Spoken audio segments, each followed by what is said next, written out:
Let's do it, David. Ain't nobody coming down the hall. Let's do it. All right. Good afternoon, everyone. How's everybody doing today? Whoa. All the energy's gone from a long, amazing week at convention, right? There it is. There's the energy we need. All right, as a reminder, again, in the app, Q&A, at the end, we'll be taking questions from the audience and upvote those questions as they come in.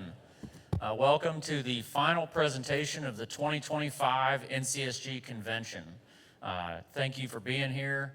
Thank you for staying engaged and having a great time. Today's panel is a past presidents panel. When we put this together as a speaker selection committee, our thought was to help to bridge the gap. And what better way to do that with the foundation, the bridge pillars of our industry, these past presidents. We have past presidents today that brought us from some very tumultuous times over the years, all the way back into the 70s and 80s, all the way till COVID. Some split I've heard something about.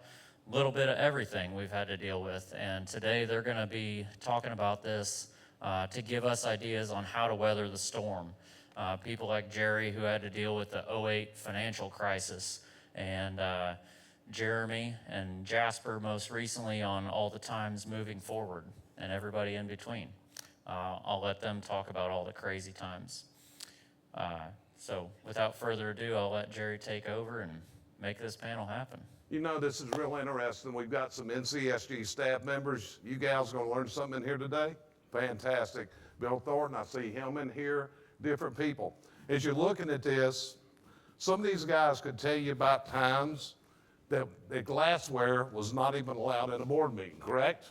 Because the board members were so energetic, so enthused about what they were doing, they'd actually throw glasses at each other. That's the truth, okay? I only wish, as I'm sitting here, what do you think it'd be like if Harry Richard was sitting right here on this row?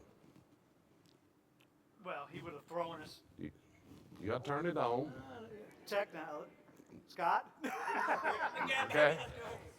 So, Harry, my very first board meeting I attended, he told me, "You don't know what the F you're doing," threw me out of the room, threw anybody else that was a guest, went to executive session, and that's how they had the meeting.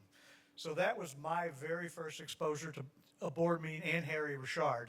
And he would have had a lot of interesting things, but I will say Harry would have been proud of the way it turned out too, though. He would have been. Paul Bork, people that many of you weren't even born when they were presidents of this association. Times that board members paid their own way to board meetings.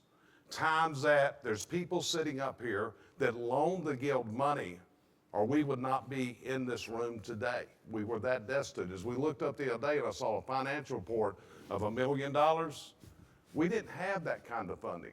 What we had was a tremendous volunteerism. Think about it if Pete Luter were here today. It's unreal. So you look at it. So I'm going to ask each of these gentlemen to introduce themselves to you and how many years they were president. And so you're aware, some of us were presidents of both National Chimney Sweep Guild and the Chimney Safety Institute of America. So also tell them how many years you were in that office. So you first, Vic. And you can leave these mics on. They won't overload each other. So I was president for a couple of years. I was on the board for about 20. And it was while we were still joint, a combined CSIA NCSG organization. Actually, Jim Brewer and myself, we were the ones that decided to kind of make a split. And it was a financial and a tax thing. A little bit different than most people would think. Mm-hmm. So, Steve, you're next. What about you? I was came on the board, I think 99, and it was interesting. And I know I've heard a lot of the presenters or the people introducing presenters say, encourage you to get involved. And I was at a convention one time, and actually was standing next to Jerry, looking at the succession of who was going to be the next presidents, which you can kind of tell the vice president is typically groomed to be the next president. And I said to Jerry, Jerry, I'm a little bit concerned about who's lined up to be the next president.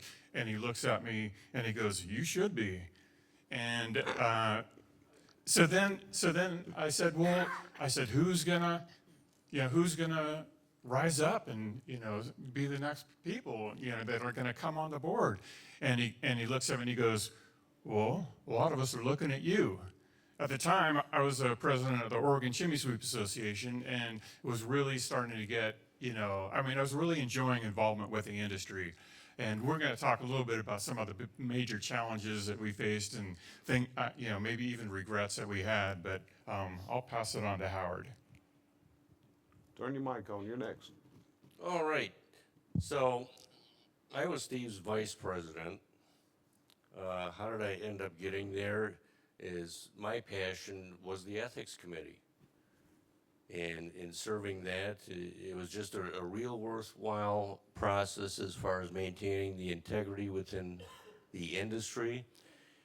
And before I knew it, Steve came up to me one day and said, hey, I'd like you to be my vice president. And I said, oh, really? I never thought about that. And lo and behold, as time would have it, there I was at president. And that goes back to what years, Steve?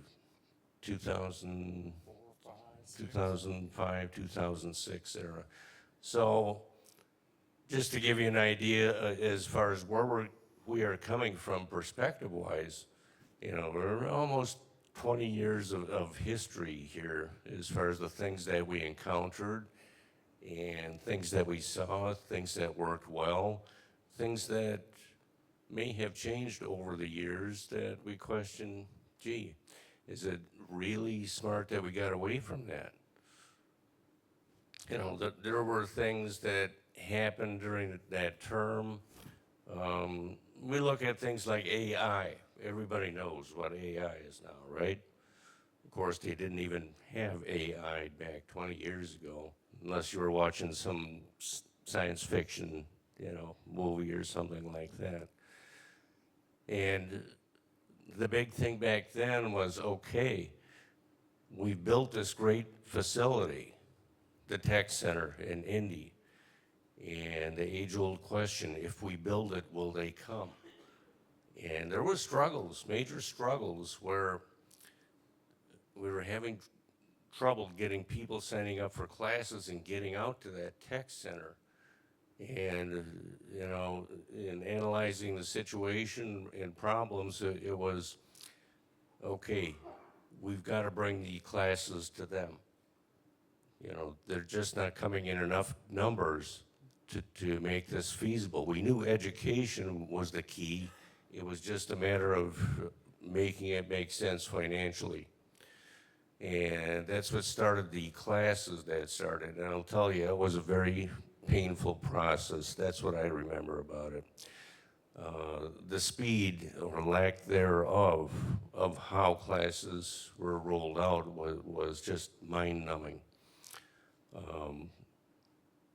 I think it was about after the very first class, online class was developed, it took about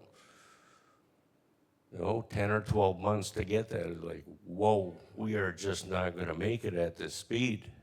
And we had to start looking at some options of getting things rolled out, management by objective, and holding people accountable to the timeline so that we get this rolled out in time and get it all ramped up for the benefit of all sweeps out there. So that's what I remember about that. And looking back at things that I miss,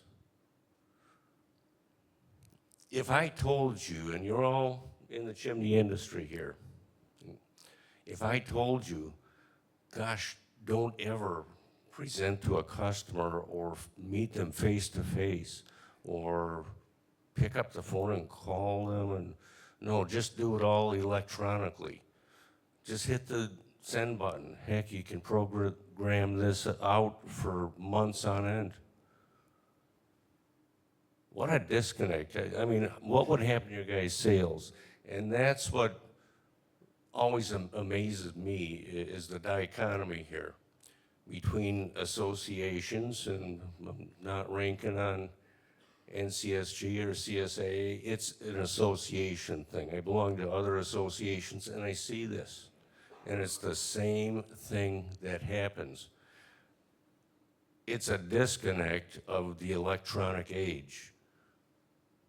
And you're not seeing that personal phone call that somebody actually picked up a phone. Oh, how archaic is that? Maybe archaic, but it got the job done and it still gets the job done. No different than what we do deal with our customers. And it's just mind-blowing. Every seminar that we take in here at conventions, it's all about building that relationship. It's all about that customer contact. And sometimes I wonder if the association world doesn't have a clue what's the first half hour that you do when you report for work? Open your email and clear the junk out. Oh, maybe I'll read that later. Okay. And it's all that sort of, but there's that disconnect, a severe disconnect of the human factor. Now, and I've asked myself, am I the oldest dinosaur out here, or is there some real truth and resonation to that as far as that personal contact? I mean, is it too much to pick up the phone and just call somebody and say, hey, how are you doing out there? Is there anything that we can help with? That's where our regional reps really are instrumental as far as making a contact, a local contact. But I think that there's a big disconnect on the national level. I don't care if you're talking about NCSG or CSIA. You know, there's a big disconnect where it did not used to exist before. And you got to watch the high tech replacing. Oh, it's much better to do this, and we can get so much more done. It is so impersonal. It's kind of like send out cards. Remember when that used to be all the rage? Oh, I can plug in Aunt Nellie and Grandma Lucy and everybody and get it all done. And how did they feel, you know, after the first couple of years of getting that? Very impersonal. Did you give any thought to this? Other than just setting this all up automatically? That's kind of the level of what I'm seeing out there. And I do long for the older days when business got done the good old-fashioned way, and I think the old-fashioned way has a lot of merits yet. Jeremy? Good God, man. Whoop, there you go. You starting a podcast or what? Jeez. No, I'm kidding. I'm Jeremy Biswell, and if you know me, I do kid.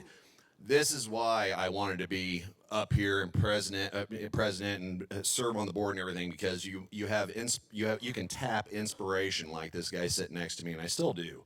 He's too humble to admit that he's awesome. So, but Jeremy Biswell, I was originally contacted. I think I spent 8 to 10 years, whatever the 10-year is, before they tell you to leave, please.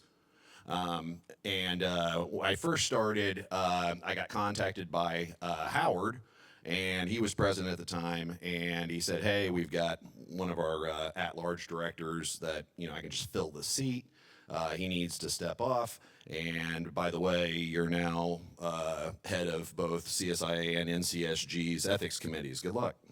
And it was very fulfilling. You meet a lot of people get to know you and everything, and I just loved it. And love being here today with everybody. So I'll pass it along because I think we'll have some more questions. So go ahead. And this guy was my vice president, right? All right. So Yeah, and Hello? I specifically said under no terms will I be the president. So I'm Jasper Drengler. I was the president of the Wisconsin Guild And when Mark Maynard replaced Howard and termed out, he said, "Why don't you run for Region 5?" And I said, "What do I have to do?" And he says, "It's like 5 meetings a year. Just show up." And so that's all I did. The end. That it? Okay, so going a little further, I'm gonna tell you a little bit about myself. I came on the scene in 1986. And to be honest with you, at that time, was anybody around 1986 in this room? Okay, so some of these guys will remember this. When I showed up at the National Chimney Sweep Guild, so you'll know, if I walked down the hall, the aisles would part. Yeah, you hear this, right? Because what was happening was we had a major bylaws fight. And it was all about giving the membership the right to vote for their directors. I started a proxy vote drive, and I brought 176 votes into the general membership meeting. I could outvote everybody in the room. I had an attorney with me present, and Harry Richard had hired a parliamentarian, remember all this? Sitting up there, and we had a parliamentarian argument at there. But what this resulted in was change where the regional director situation started, where you had the right to vote for your own representatives to represent you. Because prior to this, the president appointed the board members. This was a major, major issue. And people wanted to run for the board. There was a gentleman down in Georgia by the name of Larry Holland. They ran a vacant seat against him, and the vacant seat won. But it enabled you guys to do this. But what I found out at this point was you can do a whole lot more inside than you can complaining on the outside. And somebody said, "Jerry, you need to get involved." And it did. And I was kind of hard to control. Would you say, Vic? Vic was president when I was vice president. And was it hard to control? I was a much younger virgin. David Stewart ain't got nothing on. Where you at, David? Okay? David got nothing on me. I told David one time, I said, "I don't know if this is an insult to you, but you know who you remind me of?" He said, "Who?" I said, "Me." Because that's the same way I came into here. But I was president of NCSG and CSI for 6 years. Nobody else has ever held the office for that long. Okay? I went in, I came out, and I went back in because it was there. Steve was my vice president. And we trained the next one. Howard, I remember when Howard came on the board. Howard, do you remember when we used to take board members up to my hotel suite? You remember the conversation we had? Oh, yes. What was it like? You can share it. In honesty in front of everybody? Yes. It was This in is what this is bathrobes. about. I want people to know the history of what goes on here. Bill, listen carefully to what he's getting ready to tell you. It's not unlike what you see with the U.S. government. You know, Watch out now.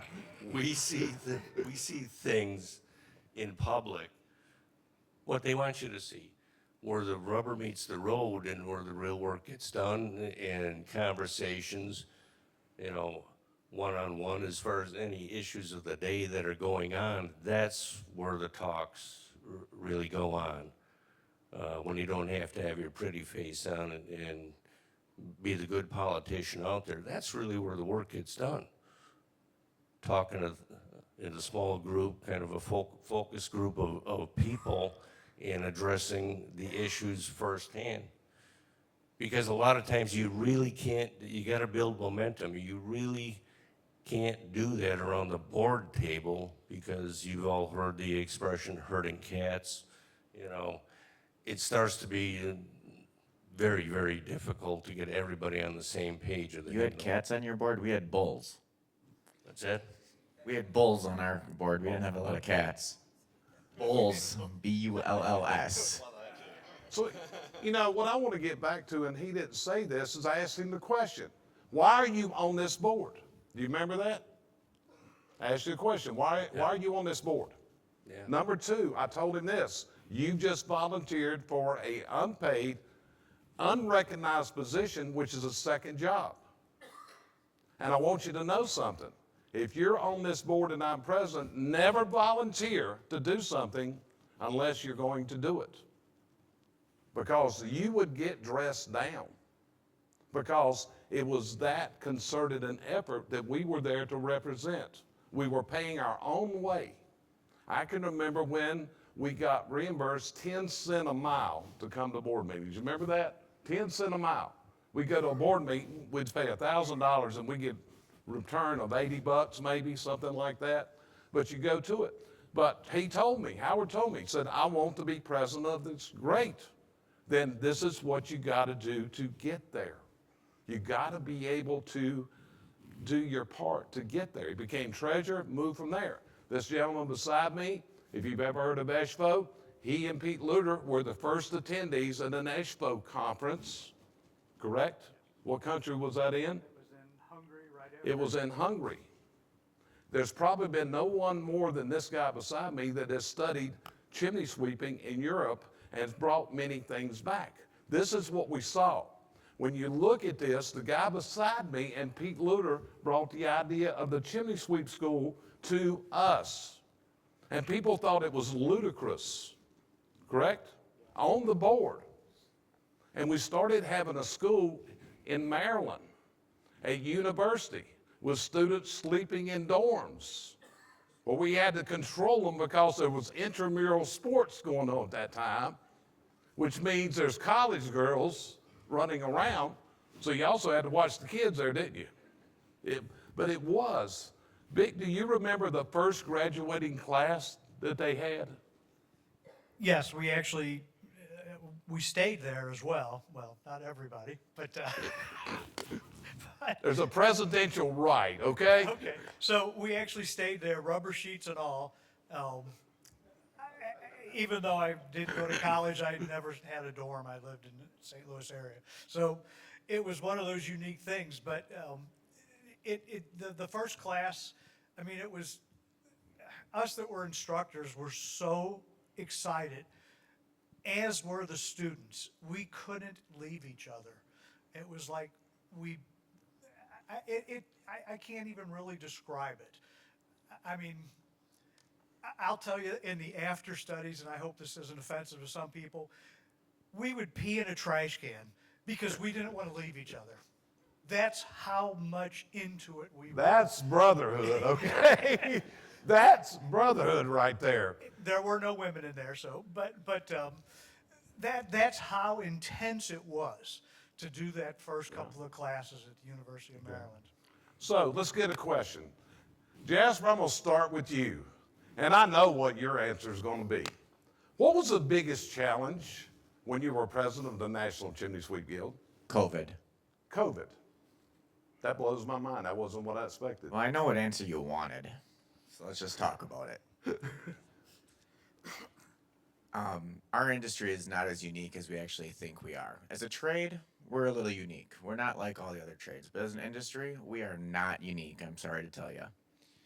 There are many, many trades in this country that will divide, split, when they have more than one board, more than one president, and education arm. We've seen it with HPBA and NFI. If you don't know the history, let's talk about it another time. But it's not uncommon. And maybe the organization got some rough legal advice at one time, decided they had to split. I wasn't around then, but it happened. And history will say that anytime an organization goes through a split, has a division of power, there might be a power struggle. So that happened. There were individuals on both boards that weren't as easy to get along with as others. So it happened. I have friends on both sides of the aisle. I had dinner with all the CSIA people that are here. I love them. They're my family. I love people that were on the CSI board at that time. We've had some serious talk since, and we will not discuss a lot of that stuff. There were people on both boards that absolutely did not want the great split to happen. There were people on both boards that were thought differently. So it happened. I lost sleep, years of therapy. I'm okay now. Not kidding. I went through 2 divorces while on the board in the 8 years. IRS audits. I mean, if you name it, I screwed it up, and I went through it during those 8 years. So if you thought I took it lightly, there's people in this room that I can't make eye contact with right now. I spend a lot of nights crying on the phone with. I've known Howard since I was probably 7 years old, and he's always been a hero of mine. And he's always been one of the most politically correct people I ever know. So that's probably where I get my ability to be politically correct often. And I can't thank Howard enough for everything he's done for me, my family, my parents, my business over the years. But yeah, so that happened. There's a lot of stuff I'm never going to talk about that happened in a split, and that's just how it's going to be. So, Howard, challenges. Gary, I'm going to get back to you, man. I'm kind of bouncing around. Sorry about that. So, Howard. He's what just was the trying to biggest- avoid me. What was the biggest challenge? Biggest challenge was when we were informed by legal, hey, you got to change the structure. The auditors are having a problem. There's too close. There's not arm's length separation between NCSG and CSIA. And I remember sitting in a room, and Art Garrett at the time, there were three options of how to go about this.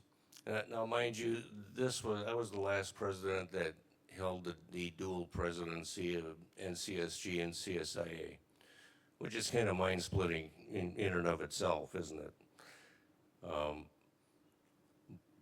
But I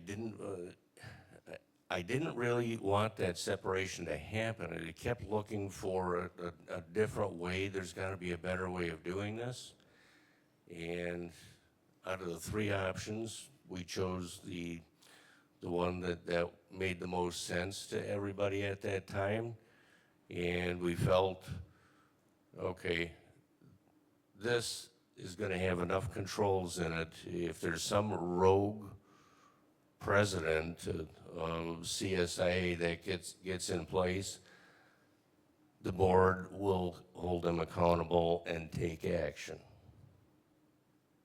Never in our wildest dreams did we anticipate to see where we ended up.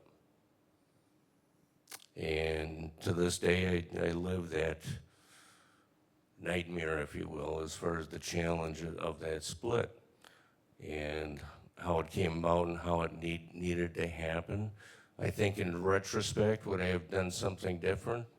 I probably would have. I probably would have slowed that train down and explored more options than just what one person was giving us for the options, and taking a look at other associations and how they were maintaining that separation and not running into legal or IRS problems.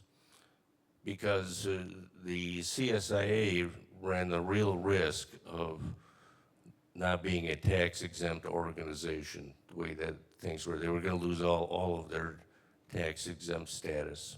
So it was huge. It was a big thing that came down. And again, I would have got more opinions. I would have seeked the advice of past ones a lot more than, sometimes you think as president, you're going to have all the answers and you don't have to go real deep. And I think something that big, I'm not saying that the outcome would have been any different, but it sure would have been smart if I reached out and explained directly, to some elders out there what's going on and why we needed to do what we did. So Howard, I just want you to know, as board members that were on after you, we never once blamed you guys. We never once thought, you guys are idiots, how come you couldn't see this coming?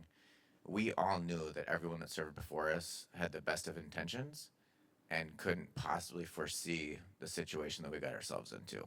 Yeah. So, Jeremy, what was your biggest challenge when you were president? Yeah, I didn't have to deal with any of that crap. We were already living in the basement at the tech center, so we were there. No, I tried to harbor that relationship with.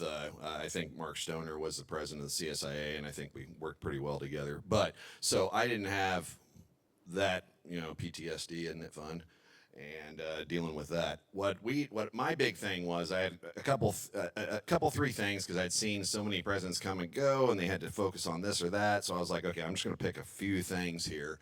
And my big thing was transparency, as much transparency as possible, because it always felt like everybody thought that there was these black helicopters. Everybody remember that? Oh, the black helicopters. And so my big thing was everybody. The answer to anybody, what did you guys do at the board meeting, was always, well, come to Indianapolis and find out. And I can't. I live in Alaska. And okay, so. At the time, unlike it is right now, where I could Zoom or FaceTime or anything, we didn't have any of that stuff. So I said, we gotta figure out a way to stream this to all the members so anybody can be here with us.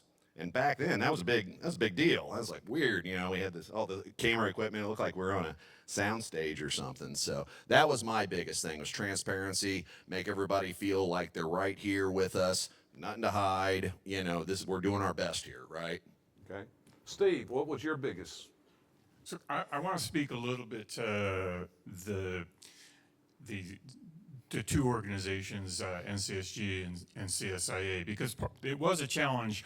As president of both organizations, one of the distinctions that even board members would continuously forget was that there were two distinct missions of the two organizations. The CSIA, being a 501c3, which is a public interest type of an organization, had to be focused on the public good, that what they do is for the public safety. The NCSG was a trade association with a mission to serve its members. And there was always confusion in a CSIA board meeting of people saying, well, our members, or the sweeps, and it was very difficult to keep that separation, which was part of the issue that the attorneys and our accountants brought to us. So that was part of the impetus to separate the two organizations. I would say that another challenge was that the original bylaws of the CSIA specified that the bylaw changes to happen to that organization were done by the NCSG Board of Directors. So you had your NCSG controlling that organization by that power of being able to change the bylaws. And it also said in the bylaws that the president of the CSIA was the president of the NCSG. So whoever got elected as president of the trade association automatically was also president of this 501c3. So we had to institute some changes, but like Howard said, we never envisioned that there would be total separation. And unfortunately, what I have seen develop is that you basically have two trade associations, both organizations operating as trade associations, both with their own certification programs. Hey, I'm all for education no matter who provides it, but we've caused some dilution with the value of those credentials by going through that separation and now creating two different ones.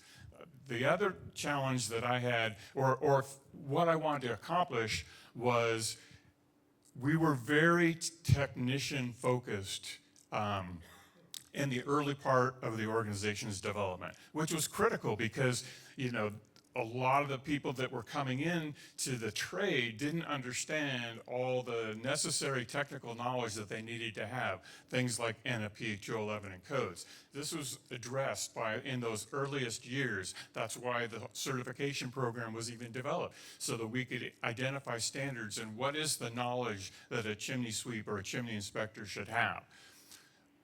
That was done really well by the earliest, members of the board. Then what we saw was a need that, hey, these guys need to understand business. They need to understand that to move from a technician to a manager to a business owner to a person that understands business. And I remember at one of the conventions where one of the previous presidents came up to me that hadn't been to a convention in several years, and he goes, I am so amazed because I'm hearing conversations in the hallways that aren't always about, the smoke chamber, how to build a firebox, but they're talking about spreadsheets and looking at their financials and how do they market better.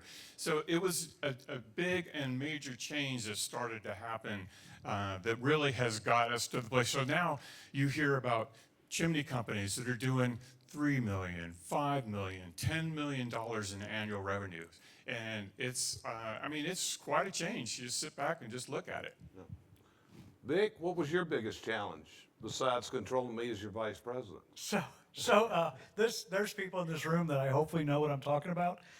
I had to have an executive committee meeting to buy a fax machine for our trade association.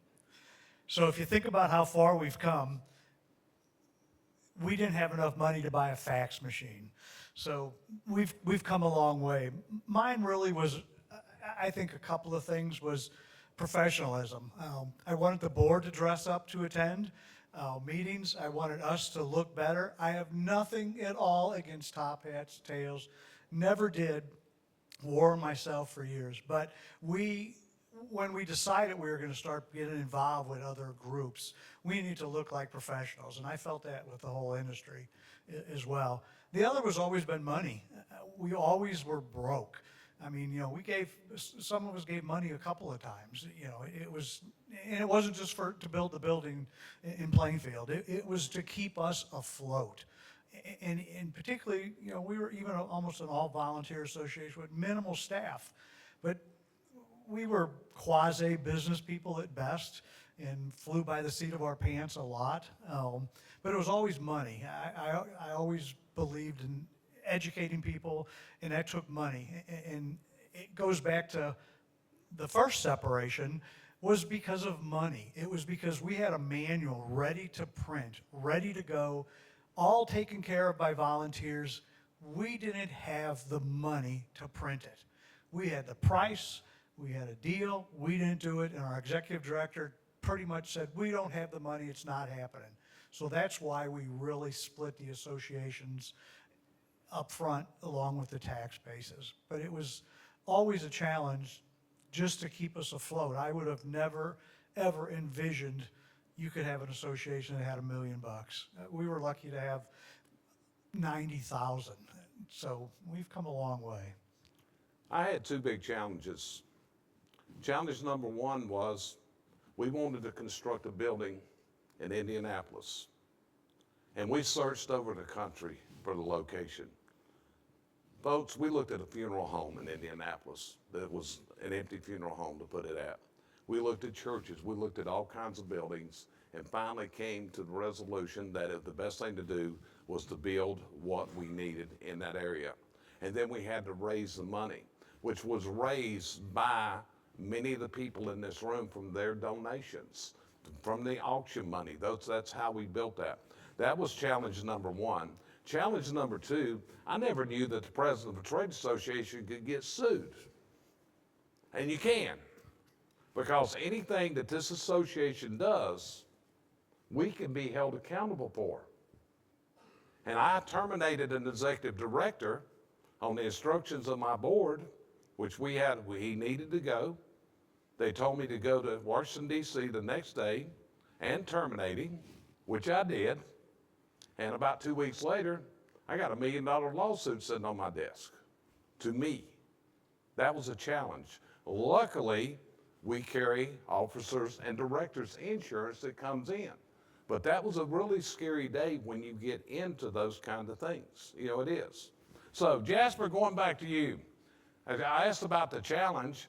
What do you feel was the biggest accomplishment during the time you were in the office? Well, both organizations are doing better than they were before the split. We have a very professional management staff. You guys are awesome. Thank you. We have moved forward with accreditation. That was a big hurdle. Not all accreditations are equal, I can testify to. I am very happy that NCSG went the route they did. We started the lawsuit with OSHA, and that took forever, and it's done. And while I want my employees to be safe, and I want them to go home to their families, I also don't want to get sued because of some stupid minor infraction. So those were all very successful things that happened while my time there. There were lots of other small things, but we thought they were a big deal at the time, but I think those were the biggest nuggets that we dealt with. And Let me got ask you done. a question. Can you look back at the time that you served? It was a personal sacrifice there, agreed? Absolutely. Can you look back at this that you're glad you sat in that seat? Today, Look- yes. Yes. Did you learn a lot in that seat? I absolutely did. And, I remember, I don't know how many other people got the phone calls, but I would get calls or messages and people would be accusing me of somehow profiting personally off of it. And supposedly suppliers were giving me huge discounts. And, then of course I was getting paid. I don't know where that check went. I stopped submitting reimbursement forms while I was president when COVID hit because I was scared we were going to run out of money. We lost some money with the hotel. I covered staff's paychecks personally for a period when we went through that. Yeah. It's just what we had to do. The point I'm getting at, this is what you do. Listen to what we're talking about. This association was in such dire financial straits that the members of the board all brought a check for $5,000 to a board meeting one time so we could make payroll. Okay? I will guarantee you that lady who's serving as our executive director has a credit card that you can charge stuff to. Am I correct? The Guild's credit card was mine. I guaranteed a credit card because you can't buy a plane ticket, you can't buy a car, you can't rent a car, you can't check into a hotel. So they had to have a credit card. Well, to get a credit card, you got to be credit worthy. These are the things that you do sitting in this seat. What I'm trying to tell you this is not for gratitude to me. I'm trying to tell you these are the things that the guys like this we did to keep this association. I have slept in a stateroom in a cruise ship with him, Pete Luter, and his pregnant wife before to conserve money. Am I right? And it wasn't any bigger than here to there. On a ferry, okay? So, Jeremy, you talked about the transparency and publicizing the board meeting. To be honest with you, it was great. I used to tune into your board meetings. What other accomplishments? That was an accomplishment. Do you have any others? So I worked on a lot of structure when I did it. Trying to look for continuation, make it easier for our members to be a member, become a member. It was almost like this secret club that not everybody could join. Hey, come on, guys, it's like bringing everybody in because we build on each other. But getting into the financial part, one thing that I enacted, not sure where it's at or anything now because I'm not privy to it, but I remember with the money troubles, we finally had a positive at the end. I think it was $14,000. I think you might have been at that. I remember Randy Brooks was president.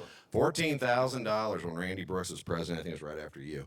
And they're like, well, what should we do with this? I go, hey, why don't we set up a fund that we grow and we put in a certain amount every year so we never go out of business. And then we can put it into investments and keep that going. So even if this guild had some sort of a thing that took out everything and we just had a box, one person could keep over that box, and we've got some income coming in to always keep that box going. So that was You're my saying, so the financial stability you felt. financial stability, because every year we go to this, there was 2 meetings a year in Indy we had to go to, and one of them was the budget. Ooh, who loves to do budgets? And that was always a fight because we're going down line item by line item, questioning the staff, questioning the executive director. Why did you spend this? Can't we, just give them a few bucks and you go down to Mexico and get your procedure done instead of health insurance, right? Let's try to trim this every little bit. And it wasn't fun. And it was always the race to the bottom, and then it's like, oh gosh, we're gonna have enough money or whatever. Well, I just always saw that, and I was like, we got to take that away. We got to have a fun, kind of like what's happening right now. Say, hey, what happened to the reserve fund for our country, right? And I'm not a politician, guys. I don't do any of that. But it's the same concept. You should have it in your business. You should have it in your personal life. 3 to 6 months, so I can't get taken down. What if you end up with cancer or something and all of a sudden, So a lot of people talk about, well, I need this, but you also need that money aspect too. Just put a little away and have it there for the emergency fund. Financial stability, you feel was the biggest thing, the biggest accomplishment, and the transparency. I tried. I blew it on fancy dinners. Howard? Certainly. That's why we're here today, from Jeremy Biswell's fund. Are you kidding me? I don't own this. I'm just going to drop this and leave now. Thank you. Howard. Thank you. Okay, so Howard, accomplishment. What do you see as the top of yours? Well, to dovetail about finances, some things just are universal that make the world go round. You can have the healthiest marriage, you can have the healthiest association, but guess what? When you run out of money, now you go sit in the corner because you're out and you can't play that game anymore. What I remember is milestones that had to be crossed. People were stealing our certified sweep mark. And there were legal battles that don't come cheap. You're talking $40,000, $60,000 at a crack. And we had to really look at the certification program and say, hey, legal said, if we don't defend this mark, you don't have a mark, period. You gotta defend your mark. You got bad players out there, and if you don't hold them accountable, nobody's gonna clean up the industry, and they're gonna be putting stuff out there that they have a mark that they don't. And that was huge. That was not just one player. I don't know what happened. It might have been the era that we were in, but you had multiple lawsuits that were going on to defend that mark. And the outreach, remember that, Steve, as far as Erica Schmidt years and influencing the influencers out there and making the mark known. I don't know whether it's the NCSG mark or CSAA mark. I don't know what kind, if any, outreach is going on that way. But there were funds that were set aside for outreach, for legal battles that had to take place. And we were wondering, well, how are we going to fund that? Because these are big ticket items. And that's when it was called the annual maintenance fee, got instituted with the CSIA mark. And that was huge. That was like, we got to do this. At DEC at the time, it was about $99 annual maintenance fee. But that money was bucketed and put to good use and explained at the time. And remember, there was a lot of explanation because it was a huge step for the association to take place, and NCSG members as well to understand what was going on. And over time, everybody kind of understood that we had to do these things. That, it's money that you don't see until years later you understand this was the right move. Mm-hmm. We get it now, and being on the ethics committee prior to the presidency, it was a regular basis. You were seeing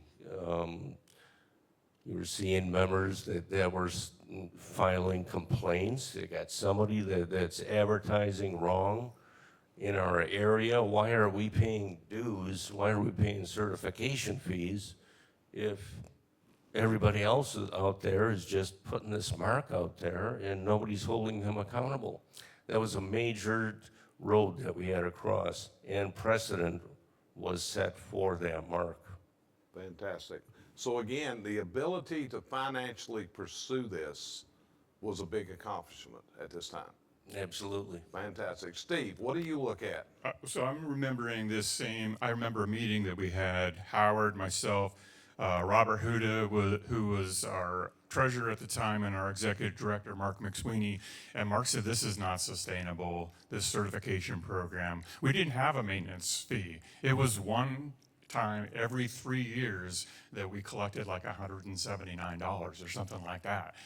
I thought that I'd always be remembered as the guy that tripled the cost of certification, because that's basically what we did. No, you will be remembered for Gumby. That was the other one. Yeah. No, you guys don't know Gumby. Yeah, Steve, I could we'd talk forgotten about the till now. motivation for that. But you know, the tripling the cost of certification, that is what enabled the organization to actually to grow and to invest in marketing the certification. I don't know if you guys remember, but there was a time that Google offered a special rate to the CSIA, and if you searched chimney sweep generically, CSIA would always pop up right near the top. And that was because, you know, we tripled the cost, and we could actually afford to make that kind of a purchase. The other thing that one of the things I learned serving on the board, and I know we talked a lot about all that we gave and all that we spent and stuff, but I learned a lot serving on the board of directors. I had a relatively small company, you know, maybe 3 trucks, and you know, not generating anywhere near $1 million worth of revenue a year. But all of a sudden, you know, I was on the board of an organization that was, probably transitioned to a certain point of, you know, getting really close to $2 million a year. And the type of thinking that you have to do to run an organization of that size is different than a 1 or 2 truck operation. So I learned that great volunteers, and we have great volunteers in this organization, great volunteers do not always make great board members. In fact, they rarely do. They think in terms of running their own little company. And that type of thinking does not help a larger organization. So we really started learning, we started doing board training where we had experts come in and talk to us about what does it mean to be a governance board? You know, what should our focus be? And as we did that, I felt we really started attracting a different type of a board member, people that could think strategically, that knew how to do long-term planning. And if you didn't learn it, or if you didn't know it already, you could come in and the association was paying for this training. So those were the kinds of benefits that are still available if you are considering board service. Okay. And I wanted to say, I thank Steve for that. That's one thing. Everybody up here gave me something, but that Steve really pushed for the board training and everything, and I still use that stuff to this day. Yeah. So Vic, what about you? And as you've heard all this week from everybody, we still love volunteers. Please volunteer in whatever capacity you think. So I was always into education, no matter what. Jim Brewer and I can still tell you the first time Mary Ann Buffet put us together, it was kind of like Alice's Restaurant. We were jumping up and down. Here's another dork with education that just loves this fresh out of the box NCSG certification or whatever, you know, at that time. And, you know, the catch of it is again, it wasn't just one person. And a lot of it back then was done by a handful of us, all volunteers. I always stayed a volunteer on that end of it. But for me, what changed it was my first trip to Europe.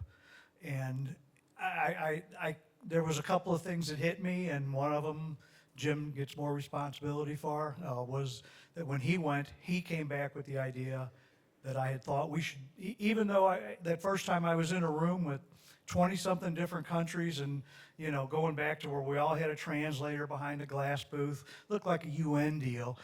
They were all speaking the same language. There was no EU back then, but they all were talking the language of chimneys. And it was like an awakening that, you know, we would go to the meetings or the conventions and everybody kind of spoke the same language, but when it came to the reality of the codes and that, we weren't. Back then we had, I think, 7 different code bodies, in the United States, something like that. I mean, I actually lived on one side of the street, and on the other side of the street, the codes were different. And so that made a big difference. But I just always wanted education, and when it came to like this, wanting a school, I don't, I don't want any credit. It was an idea that I got from there. And when we came back, he's probably the only one that didn't think we were crazy. And we ended our trip in Amsterdam, so you can fill in the blanks back then before all the legal stuff was. So they thought Pete and Victor stayed in Amsterdam too damn long. And there was just outright no's to the thought process of building a school.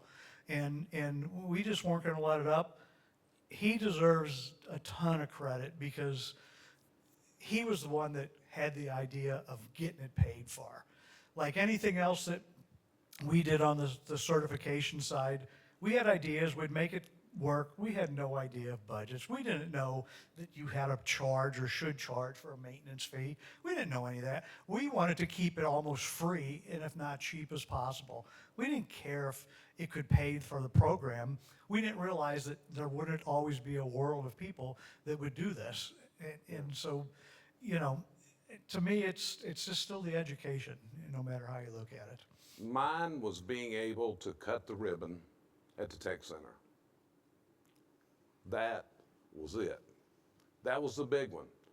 But the things that we had to do in the past, we felt, me and him, I was his vice president. I was kind of mouthy, right? He had to control me. He was more quiet, I was more outgoing, okay? Anybody that knows the two of us know that. But I said, we need an education director. We need an education director. We didn't go to the board. We didn't go ask anybody's approval, Kayla. Nobody's. We met with Ashley Eldridge in a Shoney's restaurant in Greensboro, North Carolina. At 10 o'clock at night, I offered him a job. I said, the budget's 6 months from now. I can pay you 50% of what I'm offering you right now, between now and the budget time, and I'll get it through the budget. Because I had a way of getting it through the budget. Howard, I was a pretty hard person to challenge. Would you agree?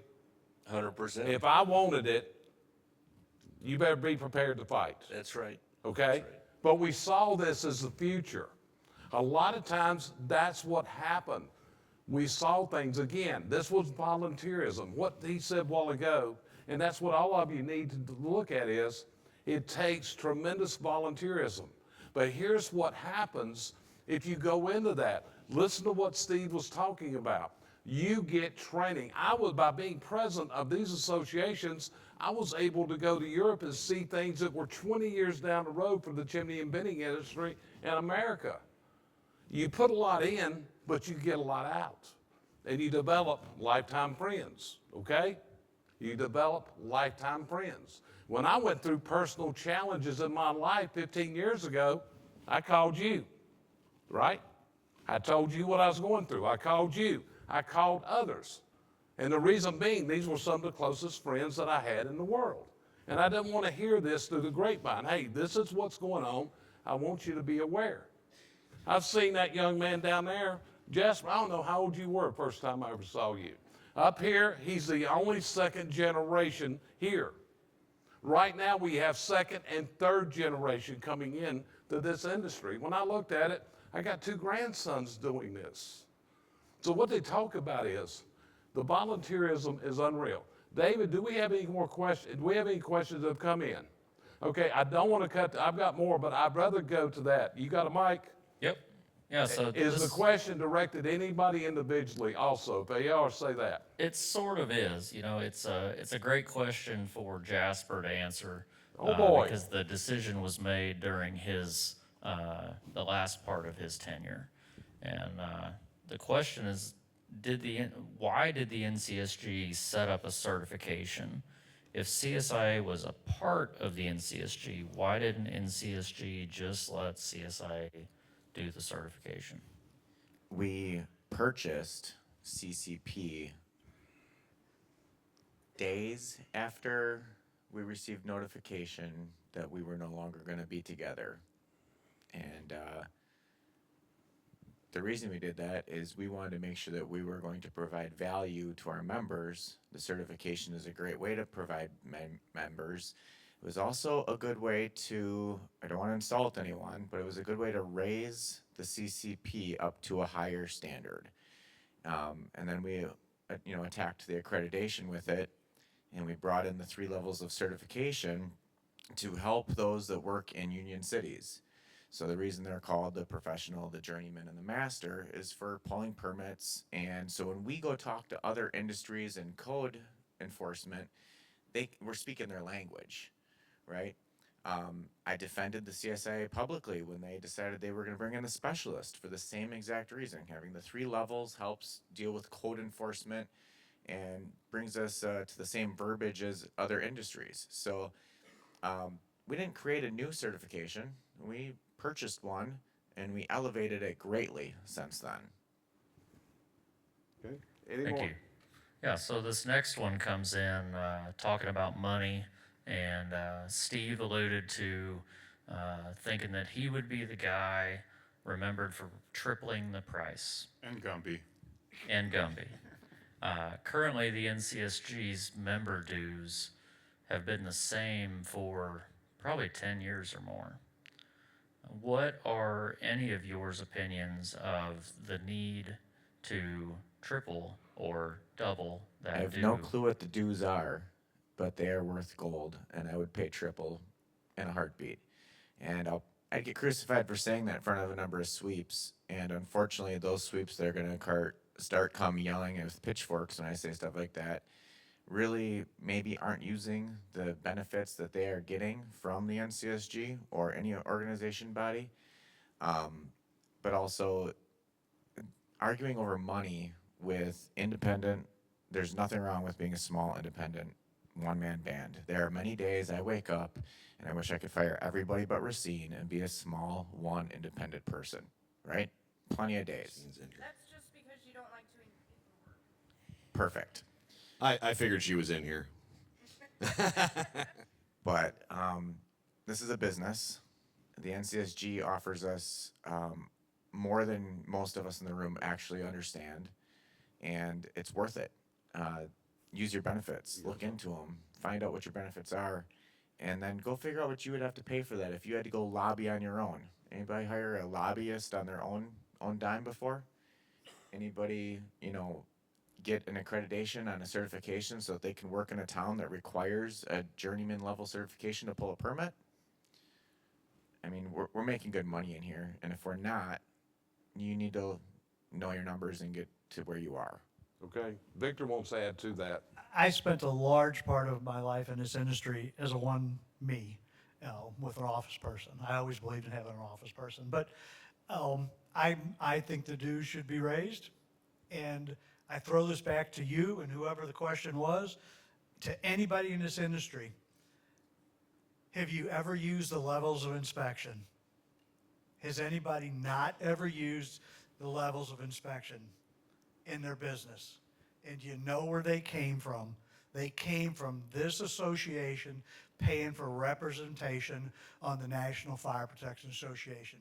So if you can tell me there's not a better reason to join this association than the way you structured your business, the way that you run your inspections, I'm wide open. And I want to delve in that more so you'll know. That was developed in the year 2000. And the way this was developed is there was a bunch of guys, I don't even remember all of them in there. Dave Johnson was in there, Jim Brewer was in there, you were probably in there, Jack Pixley was in there. And what they did, they came to a convention and they sat in a meeting room the entire convention. It got so intense they had to send Drew Brewer to the emergency room during, if I remember right. I don't remember what was wrong with him, and developed this. But I also want to tell you this. The reason the inspection levels were developed was to protect the liability of you and what you do. It was never invented as a sales feature. It was invented to protect the liability. Because prior to that, if we asked everybody in this room what's involved in a chimney inspection, everybody would have had a different answer. So it had to come up with standardization. So what I'm looking at and what Vic's looking at in St. Louis, Steve on the West Coast, and on down the line is the same. And then it was pushed through NFPA 211 by the envoys that went there, which has been a lot of people. There's a lot of people you may not know who are. Okay, Royal Edwards, he's sitting in a rest facility in New Hampshire.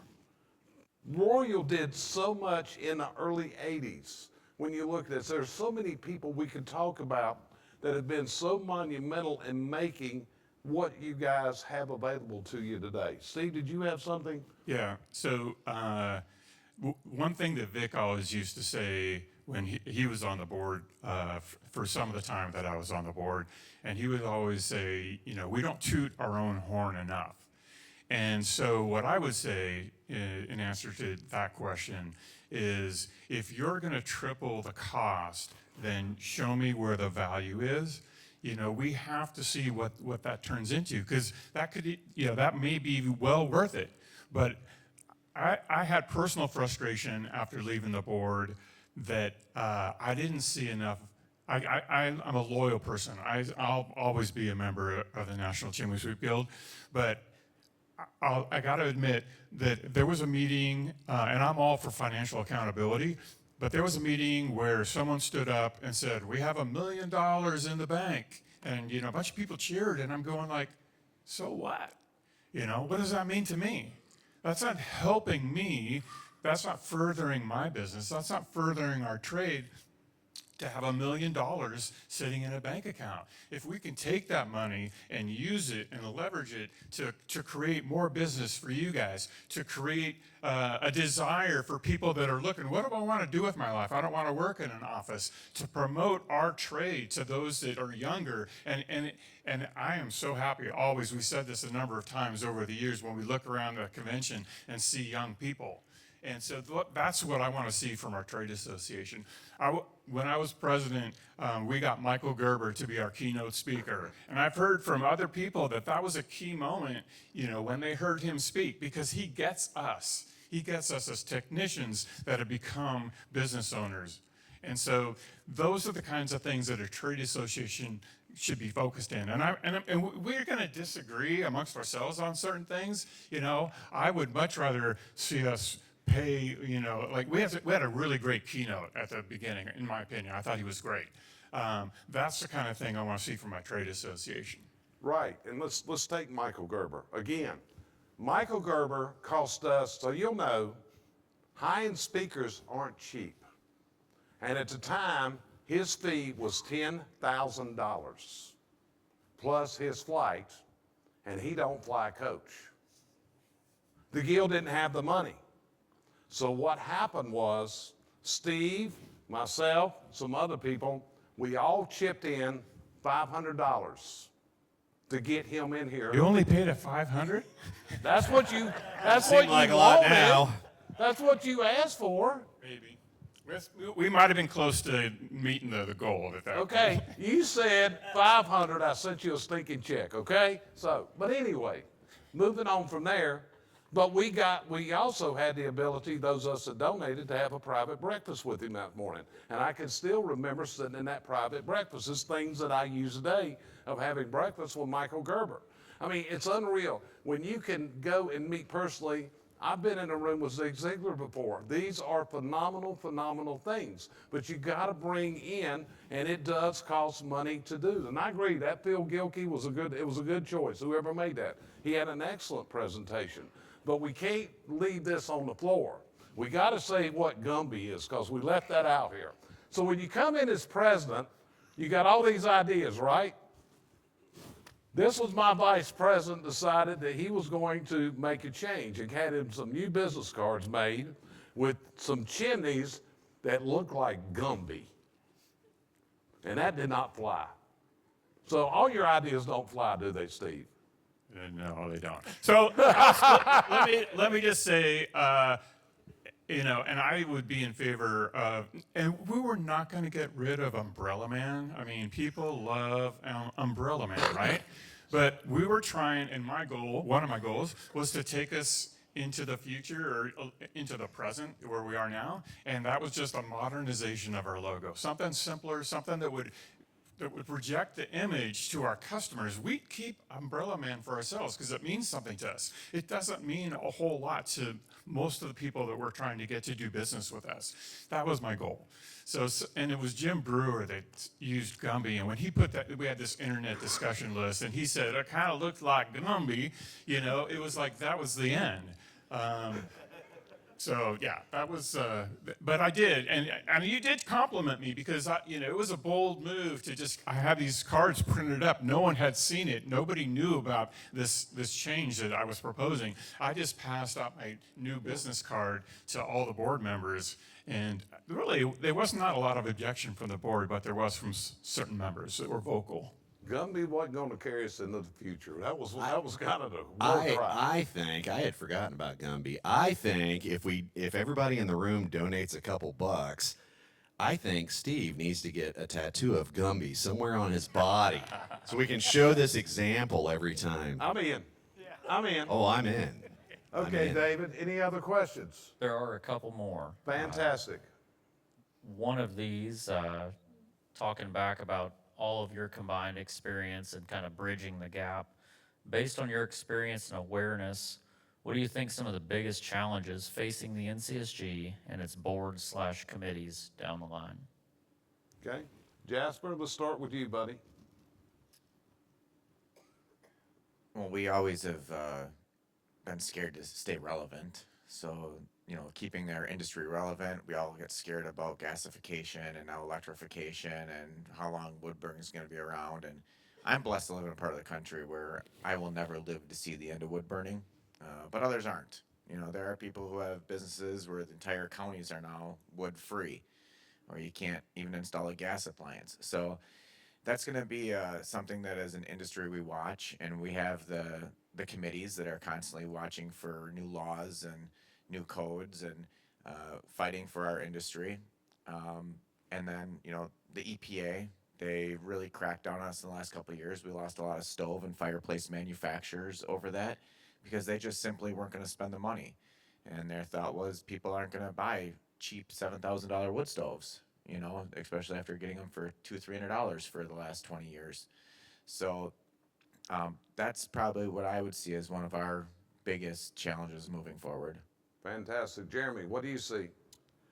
Honestly, for what I see right now, one of the big threats that I'd consider is collaboration. We've got a lot of different education sources and coaching sources and products and everything. They're all kind of going in separate ways. And maybe self-serving, maybe not, what have you, but trying to get everybody back together for some collaboration so we can all work together and get back together again, right? It's there's a whole thing called co-parenting. That's what we kind of need to do is co-parent. Our industry is the child that we're trying to co-parent. Gotcha. Howard, what do you see? Well, advice moving into the future. On. That's what happens when you get elderly. You can't hear yourself anymore. Advice moving into the future. Dues are going to have to increase. I'm not saying,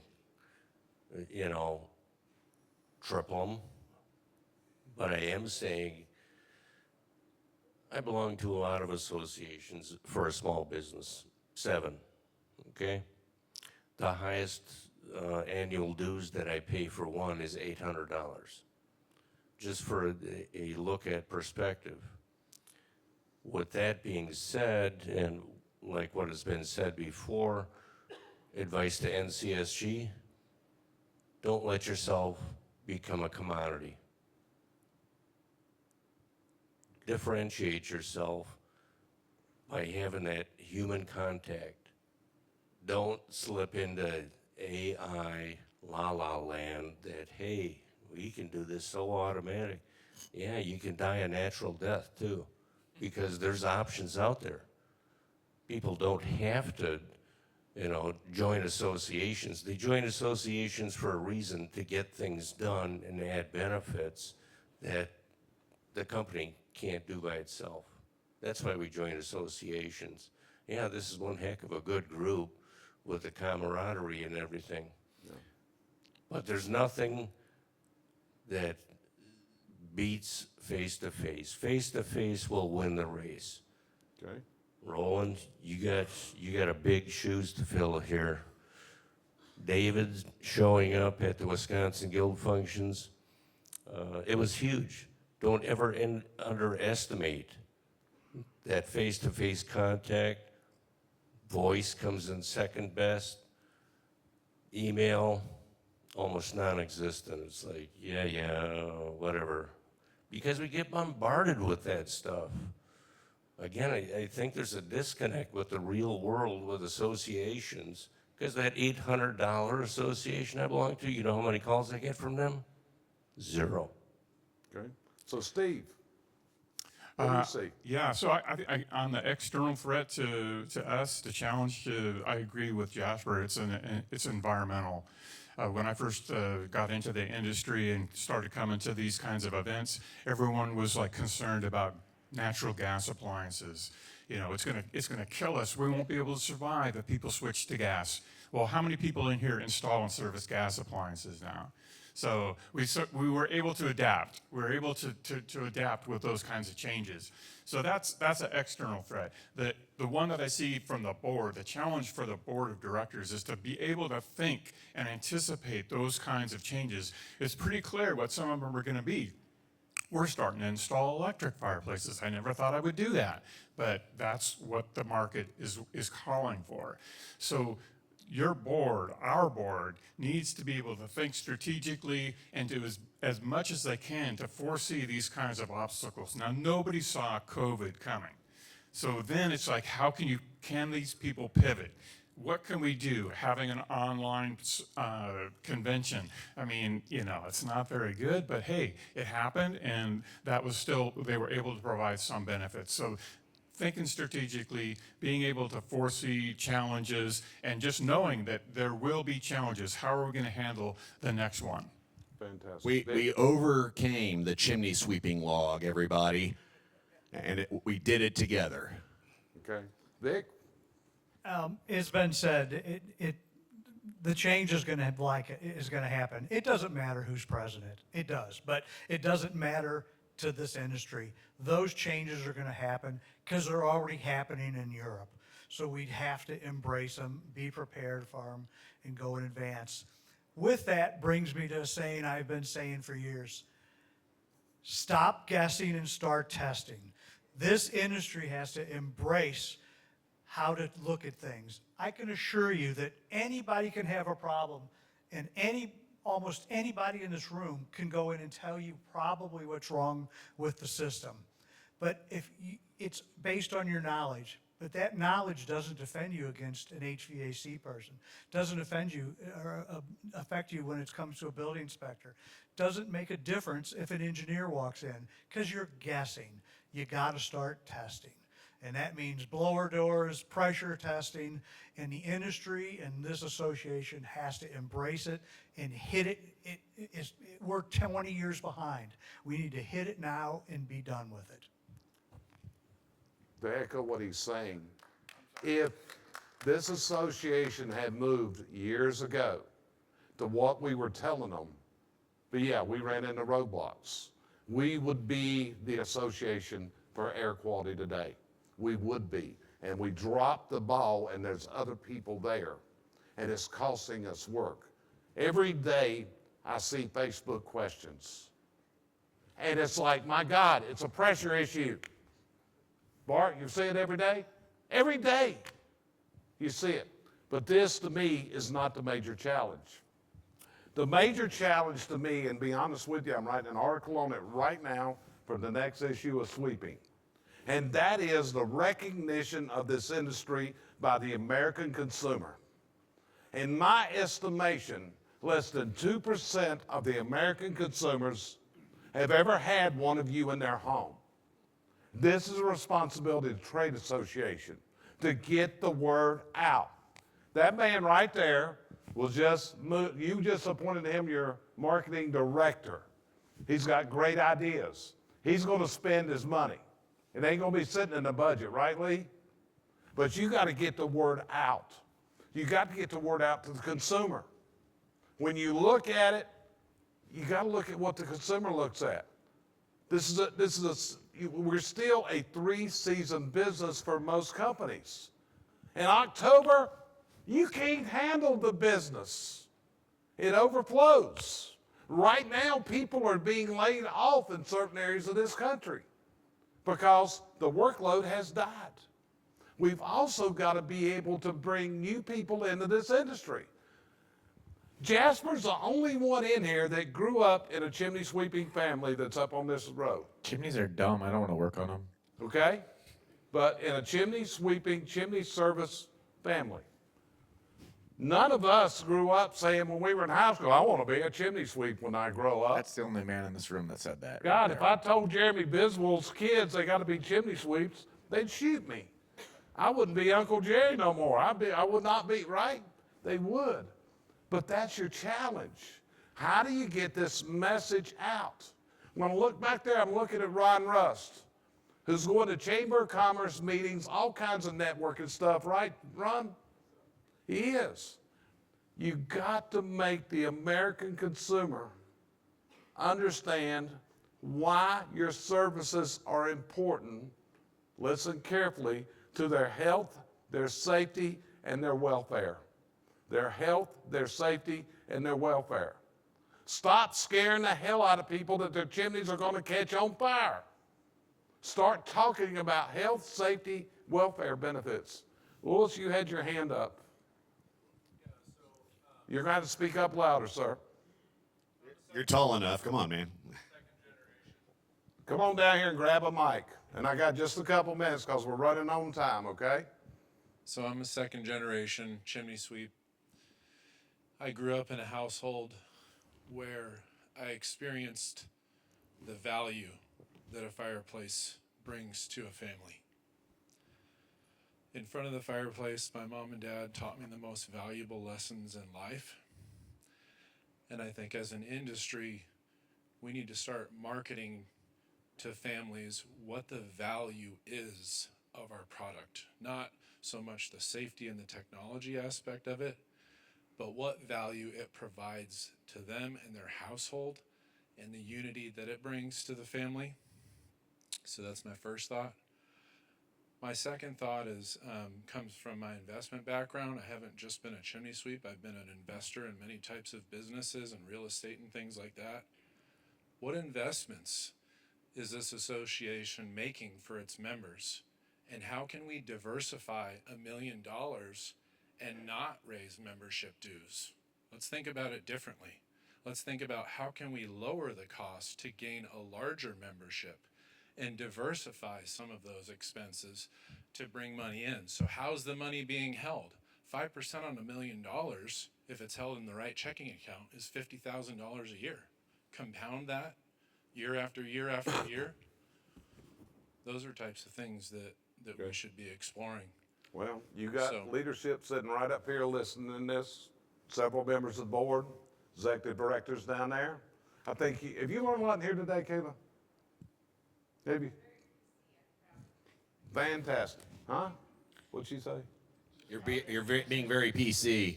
You're Very being PC. anti-Jerry. Okay. It's weird. So anyway, we're coming up to the end of time on this. Bill, you want to come up as president and say anything before we close this down? Don't fall. One thing while he's coming up here, somebody commented in the questions that I think we answered the challenge with the VR platform, the virtual reality thing. And just a quick point of inspiration for everyone here today. I met with someone yesterday that was walking our trade show that controls a third of the budget of a $1.2 billion corporation. They were here looking at us this week because we are changing the future of the industry. And when they found out that we had virtual reality training, his exact comments were, holy shit, they're ahead of us. So this is Bill Thornton. Bill, we're gonna let you in this. But from our side, hey, we appreciate everybody spending here today. We hope this has been a time. We try to keep this very informative for you, you know, and I appreciate everybody else being here with me and sticking over to Hey, Saturday. hey Jerry, I just want to say one thing, because, you know, all of us have been off the board, maybe you're still on, I don't know, off the board for a range of years. And I think almost everyone, every past president that I've ever talked to, there's this sense of loss and a sense of like disconnection and like, do I still have something to offer?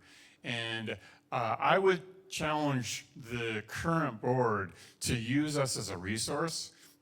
There could be decisions that have been made that weren't the best decisions that could have been avoided if you would have just like run some of these ideas. But besides us, we've made some of those mistakes and we didn't publish them, but you know, we made some of these mistakes and we don't need to be making them again.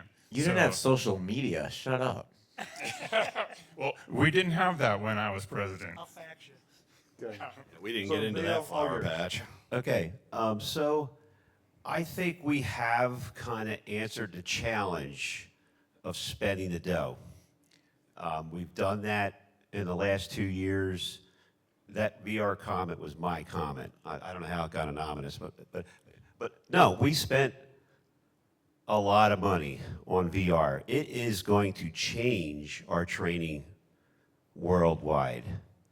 It is a soup. When I stood up at the membership meeting, I said it's an asset.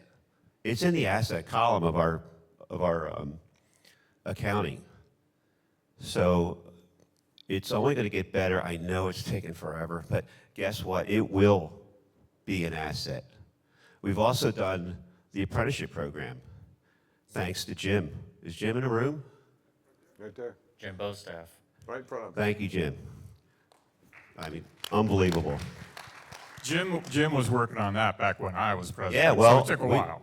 Bob took it to the federal government, and we made some changes, and here it is. We have an apprenticeship program that we can market now to our tech schools, our colleges, our trade. We are a real trade, and to show the local jurisdictions that we're a real trade. So we are spending the dough.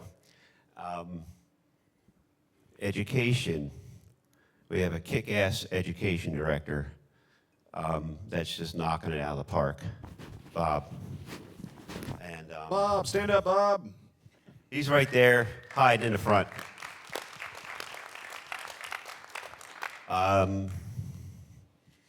Our certification process has changed, and it really wouldn't have gone anywhere without volunteerism.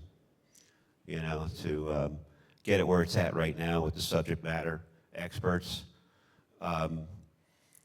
So we're not sitting down, like David said. We're going 1,000,000 miles an hour, and that was one of his parting words, actually. Keep it going 1,000,000 miles an hour, not 10, 12 months. Okay, the VR program took a year or 2 years, but we're working on it, right? We are going 1,000,000 miles an hour. What's next in the docket? Watch out, Lee's in charge now, marketing. It's going to change. That's one of the things we're working on as a board, is marketing this organization and our training. And the president with the education director, has had using the resources of the old board. There's a guy up there, he's going to help us. So we are using the resources of the old board, old past presidents. So that's your answer. So we are going 1,000,000 miles an hour. I think we're out of time. Thank everybody for coming. David, take it over. We're done. Thank you, guys. Appreciate you being in there. Thank you very much to the past presidents panel, all of you for attending. Appreciate you attending convention this year. Remember to rate all your instructors in the app, and see you next year at the 2026 convention in Kansas City, Region 5.